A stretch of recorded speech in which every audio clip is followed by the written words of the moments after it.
The sage had stepped silently into the monastery library by a faint candlelight, weakly flickering from the wick that she held with a shaky hand. She tried to inhale, but a cough had wedged into her throat and racked her body with a spasm.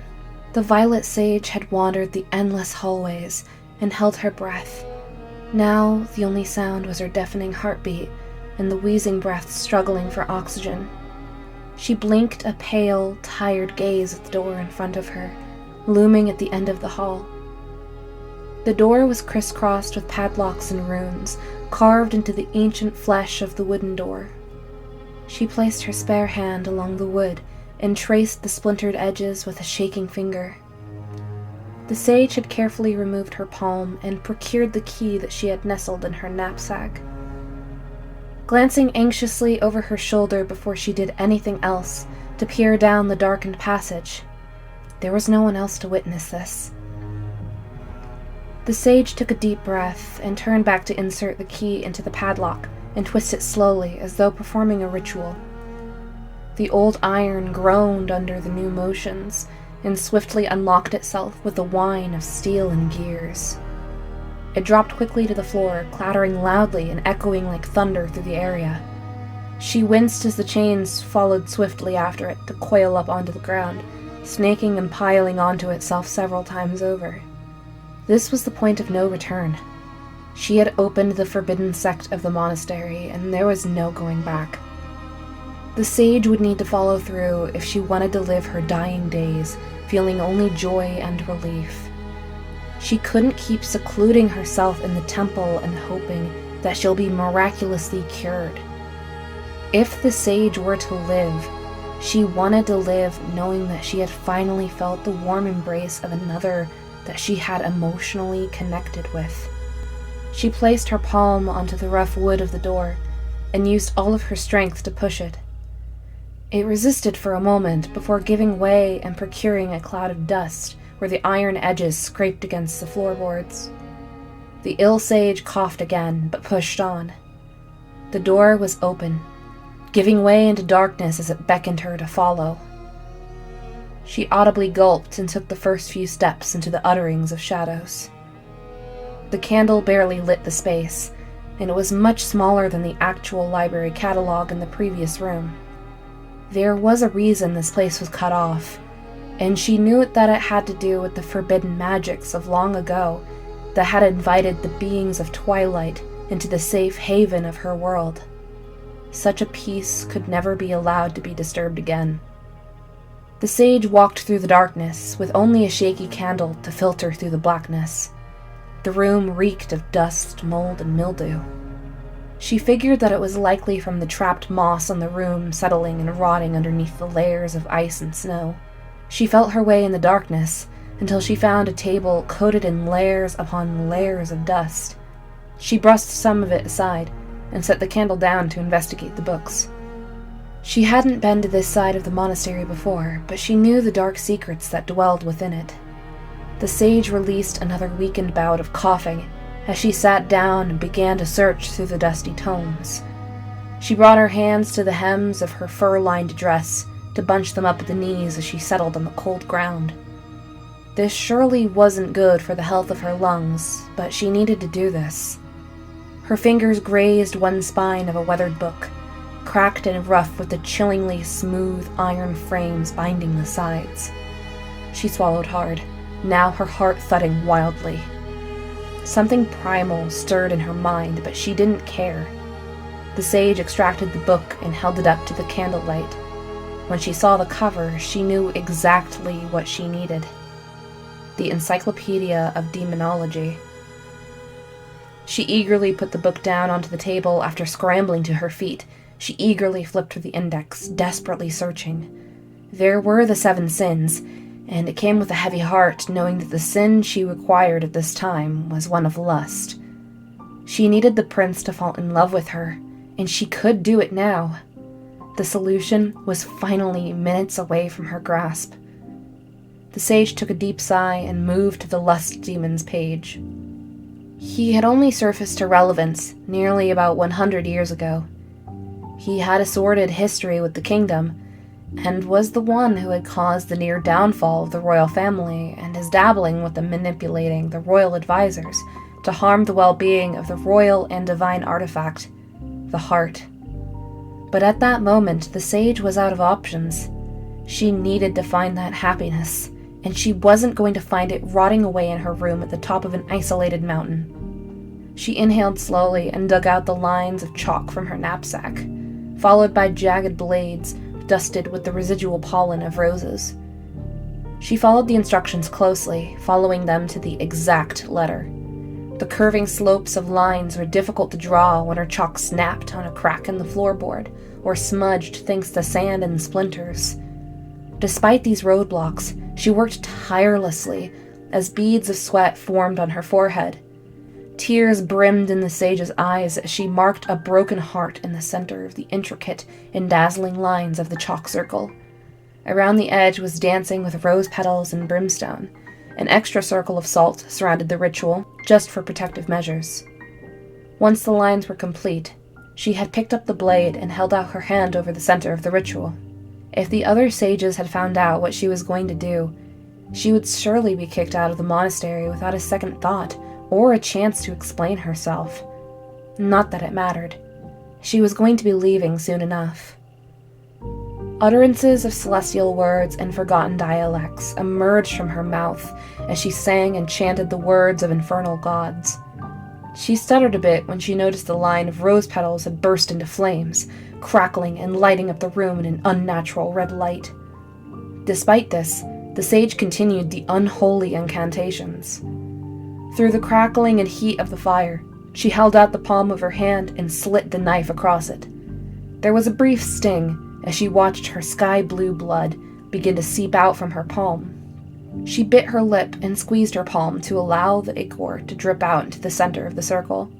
As soon as the blood had hit the ground, the flames had ceased and the candle was snuffed out.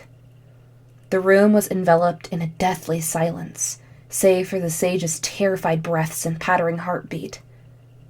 She wondered if she did this correctly. Insecurity began to consume her as she ripped off a strip from her dress's hem and went to wrap it around her wounded hand.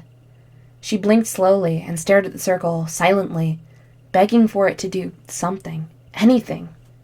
That wish was granted when the flames once again roared to life and the blood had turned pitch black, expanding and growing at an alarming speed. She cried out in shock and fell backwards against a bookcase, watching the blood swirl together and grow in size. With a quivering lip and tears stinging her eyes, she watched the puddle of darkness expand and shift into a new shape until it was towering above her, the size of a massive beast. Pointed, sharp horns grew from where the head would approximately be, and clothing began to form in the shadows. She was hyperventilating, watching as the man in front of her showed himself as a new being. Not a monster, but not alive either. Their crimson eyes shimmered in darkness, staring like an empty void as a devilish grin revealed itself. She felt another spark of terror when she watched the darkness take the shape of a massive beast with claws for feet and hands, spattered with a crimson color similar to blood. A long forked tail sprouted from their spine and flicked back and forth to test the mobility. She watched as the clothes forced a billowing, extravagant red and black coat, trimmed with fur, to formulate in a way that emulated royalty. This was surely the demon that the sage had worked to summon. Asmodeus. "Greetings, madam." The demon greeted in a friendly manner, with a polite bow as he held out a massive claw toward her. "To whom do I owe the pleasure of being summoned on this stormy night?" The sage gulped and shakily reached out her hand as well to take his. It was strangely warm and almost pleasant to hold. Anemia. My name is Anemia. I am a sage of the monastery." "Anemia. To be named after a disease of the blood is quite unfortunate, but a gorgeous word regardless." She felt him help her stand up to her full height, now on shaky and unsure legs. What surprised her was how gently his claws took her small hand into his own, barely using any force to help her to her legs. this was a demon? Yet he seemed cordial and kind. Were the books and studies mistaken of demons being fiends and monsters to any mortals of flesh? He spoke again, now tilting his head and smiling warmly at her. "So, what may I do for you, madam?" This was it. This was the moment of truth. This was the dreaded moment that Anemia had been dreaming of for so long, and it was within her grasp. The sage clasped her hands together and took slow, deep breaths to steady herself. Her knees were shaking, but her heart felt firm. It beat weakly, but she felt more powerful than she ever had before this moment. "Asmodeus, that is your name, yes?" "It would be." He didn't sound very sure of himself. Anemia went on, without remarking on the uncertain tone in the demon's voice. "Then, Asmodeus, I plead to you one thing. I am weak and dying. I am frail. You are a demon. You cannot heal me, that is certain. So, I would rather live out the rest of my days peaceful and knowing I am loved. I have lived nothing but as a burden to others, and I desire to relieve the pain of that to my fellow sages.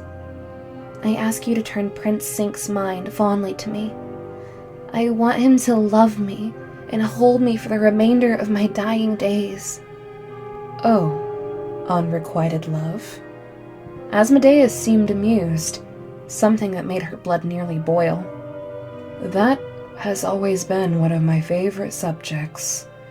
I've lived and died myself knowing unrequited love, and I've killed for it. It's something I know quite well." Anemia felt a flash of sympathy quickly evaporate the frustration in her guts. She couldn't help but allow her curiosity to get the best of her, even if she was well aware that engaging a demon in conversation for long periods of time was incredibly dangerous.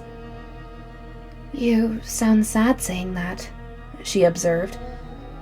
Asmodeus nodded a few times, slowly. His smile soon dissipated, replacing itself with a tight frown. "I may be," he rumbled. "But tonight we are focusing on your unresolved lust, not mine." Despite Anemia feeling fear trembling her bones, she took a few steps back towards one of the tables, grabbing the backing of a plush chair and dragging it back to the circle. She placed it directly outside of the circle, dusting off her dress, and she settled herself into the chair silently. "I have all night. No one comes this deep into the library." Asmodeus's eyes widened, blinking a few times. He stared at her for an agonizingly silent moment before he rested himself to sit on the ground, almost in an act of humility. He still had to crane his head downwards to look at her, but the expression fitting his face was no longer condescending. "I suppose it would not hurt to divulge more about myself," he grumbled with a tail flick. "If a dying magician is willing to listen." The words stung, but they weren't wrong. She simply nodded. Asmodeus' smirk returned when he began speaking again. "I am the killer of hope and love," he began in a dramatic sense. "I wasn't always a demon. I once was a jester working for King Cardinal and his loyal wife, Spade." Anemia blinked in surprise and shuffled uncomfortably in her seat. Everyone knew the tales like a bedtime warning to the children of Arcadia. The dreaded tales of a jester who murdered the king's wife in a crime of passion, a love that could never be returned. "You were Asa," she spoke in recognition. "You killed Spade because you loved her." The demon tilted his head in confusion. "Because I loved her? Surely your history lessons would have taught you better than that." Asmodeus released a thunderous chuckle throughout the library before he bore his toothy grin and continued. "No, I relieved Card of his obligations, of his duty to the heart and that harpy of a wife. It was all for the king. It always has been. Cardinal loved me deep inside. I know he did. He and I moved in the same circles, made strange bedfellows. Everything changed upon his betrothal to Spade. Anemia could see his claws tighten. She stole my love from me. Card had told me that I may remain at his side as I always have as a jester, but that his attention was now focused on his wife and daughter. Our bond was severed forever. I would only be a source of entertainment from then on, never again as a shoulder to cry on. I wrought my blame to the heart in the kingdom that has sprouted from its parasitic seeds. If the heart's love wasn't so deeply connected through the soil, then responsibility of a kingdom would not fall upon Arcadia's grandchildren. We would have been free to love. A chill went down her spine when she watched him sweep his arms in a grand gesture with his claws outstretched and a hollow chuckle emerging from his chest. I killed her. I killed her so that Cardinal may recall his love for me. But it seems as though he was blinded by responsibility. In a red haze, he ordered my execution. And now, I am here. With the stark realization that Anemia was also in love with the descendant of King Cardinal and their relationship with the fabled Azza the Jester, she realized all at once that a cycle was being repeated. Anemia forced a smile and smoothed out the creases in her dress. Not too terribly dissimilar to me, huh? You wish for happiness, just as I have searched for mine in life. While I may be too late to achieve it, I can bring the little mortals such as you close to feeling loved. It was almost poetic, and it made Anemia's chest ache. She lifted her eyes to stare up at the towering demon with a sense of longing and admiration. She almost wondered, would she also become a demon upon her death? If she fell through with this path, would she too be cursed to granting the petty wishes of mortals? Anemia didn't realize she spoke until the words already left her mouth. It's noble. Asmodeus blinked. What? He sounded genuinely surprised. That you do this for people. Even what you did when you were Azza, you still serve to deliver love in a world that does not easily accept it. The room was definitely silent for a while longer. Asmodeus slowly got up from his sitting position and began to pace in circles around the perimeter of the salt circle he was trapped in. His tail continued to flick back and forth as though he were an angry cat until his head snapped to look back at the waiting Anemia. I'm not a hero, Asmodeus went on. In fact, I'm pretty terrible. Me too. I'm trying to force a prince to love me, after all. To which he immediately burst out into sharpened laughter, but this time it felt genuine and bright. His smile grew larger until he stared down at Anemia. I like you, he purred. All right, I'll make a deal with you.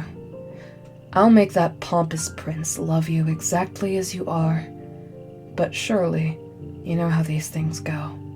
I need something as well. Anemia slowly nodded and shifted in her chair. What do you want? An heir. Asmodeus was quick to reply as he leaned a little closer towards her. After the deal is struck and a year passes, draw a circle with me and you putting the chips of ourselves into it and breathe into it new life. The sage stiffened at the request.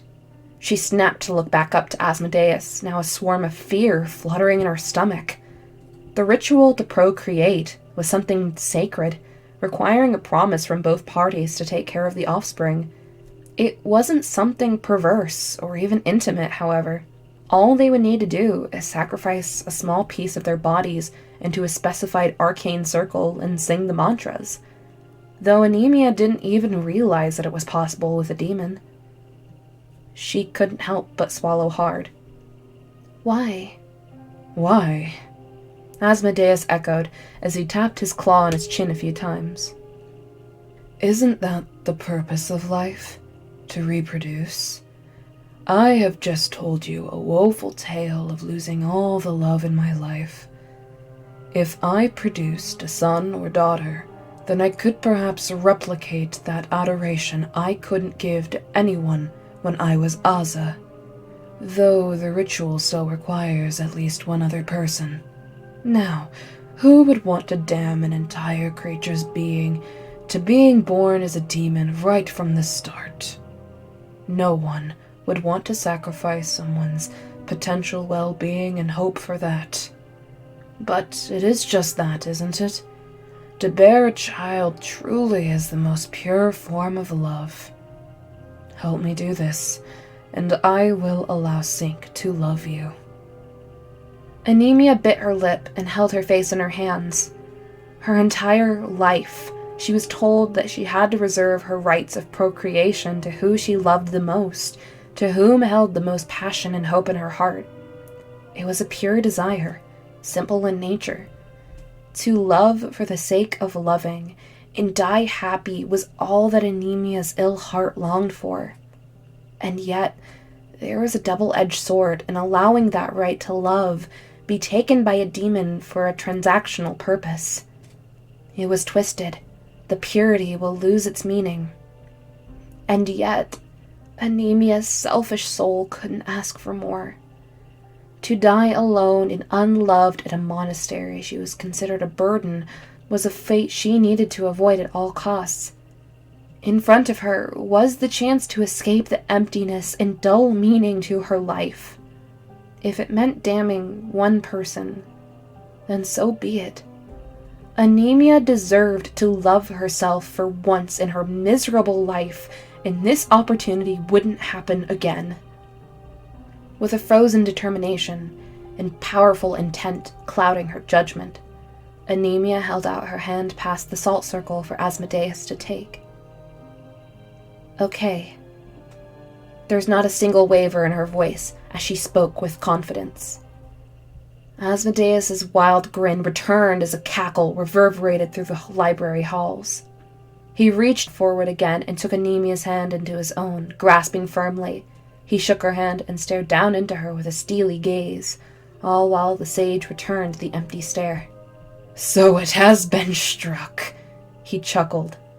Then it shall be done. Within a week's time, the prince will come up to the monastery and ask for your hand and assistance of an arcane nature in the palace.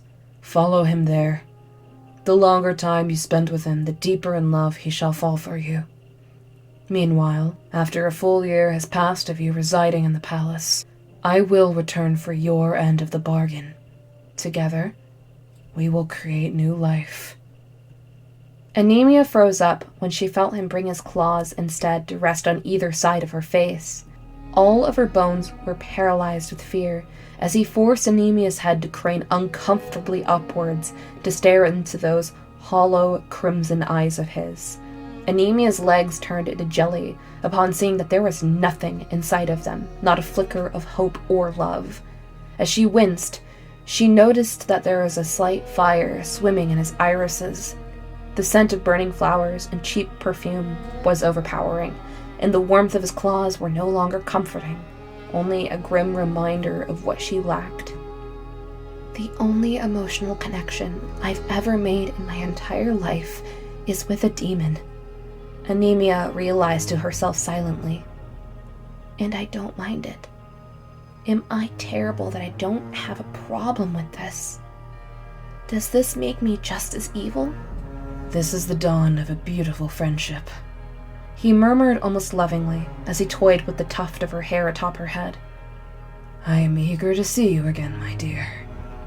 Perhaps we could discuss names for our child in a few months' time, Maybe even over a cup of hot tea. Though she knew he wouldn't hurt her, there was still a primal unease frothing inside of her. Anemia did her best to not allow her fear to show, however. She simply and obediently nodded until he released her face and took a few paces back into the circle. How I love to see the mortals squirm, Asmodeus sang as his tail twitched back and forth. By the way, There's one more thing I must tell you before I return home. Anemia looked down as she tried to catch her breath, noticing that the circle and its runes were beginning to shine a faint rosy color. The sickening perfume of roses and brimstone began to rise in the air again as Asmodeus lowered his head to make eye contact with her again. Anemia gulped. Yes? Asmodeus gave a chilling grin. You are not terrible for being friends with a demon. As soon as he spoke, his form began to dissolve into melting shadows once again. Before Anemia could respond, she watched as he began to thaw back into the floorboards in between the shining lights of the circle. Anemia reached out her hand desperately as she tried to collect what had just happened, but instead there was the sound of shattering glass, and the remaining oil lamps in the library all blew out simultaneously. The sage dropped to a fetal position and screamed, covering her head with her hood and hands as glass flew across the entire library, scattered across the chalk circle. She clamped her eyes shut tightly and waited until the sound of glass had faded away entirely. When she opened her eyes, she looked up to see that the white chalk had been completely smudged and unusable now. Anemia whimpered and placed her hand slowly onto the floorboards with heavy breaths. She did it. She could finally get a glimpse at happiness.